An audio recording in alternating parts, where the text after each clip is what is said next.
진리의 길을 묵묵히 걸어가는 믿음이 필요합니다. 마가복음 14장 53절에서 65절. 사랑하는 성도 여러분, 예수님께서 붙잡혀 대제사장과 장로, 서기관들이 있는 곳으로 끌려가셨습니다. 그들은 이미 예수님을 죽이려고 했기에 증거 찾기에 혈안이 되어 있었습니다. 그때 베드로는 예수님을 멀찍이 따라가 대제사장의 집들 안까지 들어가서 아랫사람들과 함께 불을 쬐기 시작했습니다. 베드로는 예수님을 따라간다고 말은 했지만 두려움에 사로잡혀 아무것도 하지 못하고 소극적인 태도로 일관하고 있었지요. 앞서 증거 찾기에 혈안이 되었던 종교 지도자들이었으나 또한 그들의 증거는 서로 일치하지 못하는 일이 일어났습니다. 이는 권력을 가진 자들이 자신들의 목적을 위해 거짓 증거를 조작하려 했으나 진실 앞에서 그들의 노력은 헛될 뿐임을 보여주는 것이었습니다. 사랑하는 성도 여러분, 진실을 아무리 가리려고 해도 반드시 드러나게 되어 있습니다. 아무리 권력으로 진실을 덮으려 해도 진실은 그 덮음을 가릴 수 없습니다. 우리의 예수님께서 가시고자 하는 이 방향에 대해 많은 일들이 예수님을 공격하고 그리고 그와 같은 일을 통해서 자신들이 승리하는 것처럼 보였지만 결국 예수님께서 왜 이러한 같은 일들을 겪으시는지에 대해 그 진실과 진리는 반드시 드러나게 될 것입니다. 예수님께서 성전을 헐고 사흘 만에 다른 성전을 짓겠다고 하신 것은 예수님의 죽음 이후 부활을 의미하는 내용입니다. 하지만 종교 지도자들은 이 말을 두고 예수님을 성전 모독죄로 몰고 갔지요. 하지만 그들의 증언도 서로 일치하지 못했습니다. 이처럼 예수님의 말씀을 제대로 깨닫지 못하고 진리를 곡해해 받으려고 하는 이와 같은 일들이 일어나고 있는데요. 그렇기 때문에 예수님의 말씀을 제대로 이해하기 위해서는 성령의 지혜를 구해야만 합니다. 매 순간 진리 앞에 엎드리기 위해 힘쓰고 예수님의 부활을 마음에 새기려고 할 때 말씀의 본질을 깨닫는 은혜를 누리게 되는 것이지요. 사랑하는 성도 여러분, 우리 주님께서는요, 이 성전을 헐고 사흘 동안 또한 다른 성전을 지으실 수 있는 주님이십니다. 이 놀라운 비밀, 이 진리를 깨닫기 위해 여러분 함께 우리 기도하며 성령께 간구합시다. 주여, 이 예수 그리스도의 놀라운 비밀을, 죽음 후에 부활하신 이 비밀을 깨닫는 지혜를 주옵소서. 대제사장이 가운데 일어나서 예수님에게 물어 왜 아무 대답이 없느냐라고 얘기했습니다. 그러나 예수님의 대답은 침묵이었습니다. 오직 내가 찬송받을 이의 아들 그리스도냐라는 질문에만 내가 그니라고 대답을 하셨습니다. 그리고 인자가 권능자의 우편에 앉은 것과 하늘 구름을 타고 오는 것을 너희가 볼 것이다 라고 말씀하셨죠. 이는 예수님께서 자신의 정체성을 밝히는 것에만 집중하셨음을 알 수 있습니다. 사실 예수님께서 침묵하셨던 것은 할 말이 없으셔서 하지 않으셨던 것이 아닙니다. 그것은 그 어떤 말보다도 담대하게 종교 지도자들의 권력에 대항하면서 자신의 의사를 밝힐 수 있는 방법이었기 때문에 이와 같이 행하신 것이지요. 이처럼 예수님은 하나님의 아들이신 그리스도이심을 드러내는 것에 주저함이 없으셨습니다. 그러므로 항상 당당하게 자신의 정체성을 밝히고 진리를 따라 용기 낼 수 있는 모습이 우리의 삶에도 필요합니다.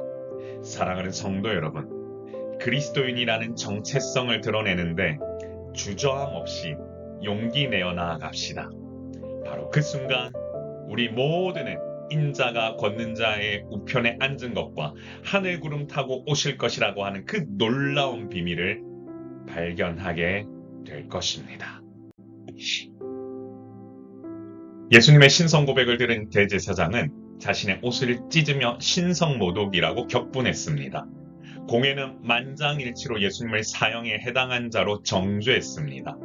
그들의 완악함은 예수님을 사형수로 규정하려 했으나 예수님께서 하시는 말씀을 귀담아 들으려 하지 않았지요. 결국 눈앞에 하나님의 아들을 두고도 믿지 못하고 죽이려 하는 모습을 보인 것입니다. 이처럼 믿음은 눈으로 본다고 생기는 것이 아닙니다. 세상의 가치관과 편견에 사로잡히는 순간 믿음은 생기지 않습니다. 나의 완악함을 내려놓고 편견을 벗어버리고자 하는 믿음이 있어야 예수님을 하나님의 아들로 고백하고 예수님을 따라갈 수 있습니다.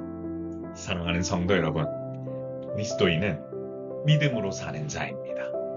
그리스도인은 예수님의 죽음과 부활에 대해서 정말 깊이 고민하는 자입니다.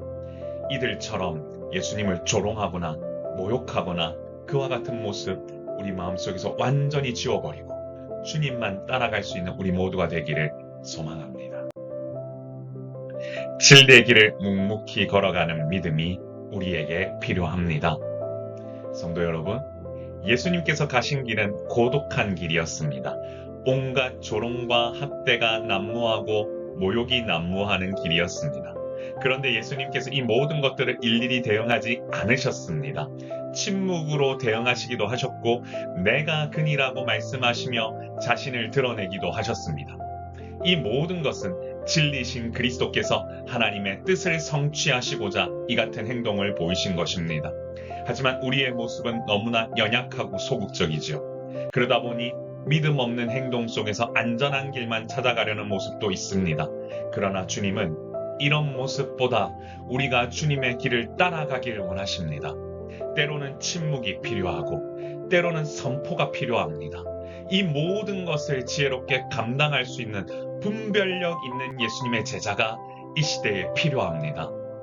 사랑하는 성도 여러분, 우리가 함께 이 길을 걸어가야 되지 않겠습니까? 주님과 함께 이 진리의 길을 묵묵히 걸어가는 우리 모두가 되기를 소망합니다. 우리 한번 이렇게 기도해 볼까요? 주여, 주님의 길을 바라보며 묵묵히 지혜롭게 반응하며 살아가는 주님의 제자가 되도록 인도하여 주옵소서. 한번 제가 기도하겠습니다. 존귀하신 하나님 아버지 은혜를 감사합니다. 오늘 이 시간 말씀 앞에 엎드립니다. 아버지 하나님, 종교 지도자들은 예수님을 어떻게든 죽이려고 모함하고 조롱했으나 우리 예수님께서는 때로는 침묵으로, 때로는 선포로 자신을 드러내시며 예수 그리스도만이 오직 구원의 길이라는 사실을 당당하게 보이셨습니다. 주님을 따라가는 제자들로 우리도 이와 같은 사명 감당할 수 있는 믿음과 용기를 허락하여 주옵소서. 우리 성도들 많이 어렵고 힘든 순간 속에서 이 세상을 살아갑니다.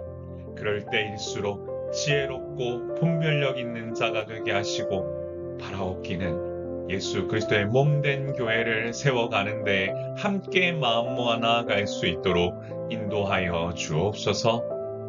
아버지 하나님께서 이와 같은 놀라운 일들을 우리 안에 허락하실 줄 믿사오며 아버지 하나님께서 계획하시는 모든 일들이 주 안에서 형통하게 성취되기를 소망하며 살아 역사하셔서 우리와 동행하여 주시는 예수님 이름으로 간절히 기도드리옵나이다. 아멘. 이와 같은 은혜가 우리 성도들 삶 가운데 넘쳐나길 원합니다. 우리는 그리스도의 제자입니다. 그리고 여러분과 함께 이 길을 같이 걸어가기를 소망합니다. 샬롬.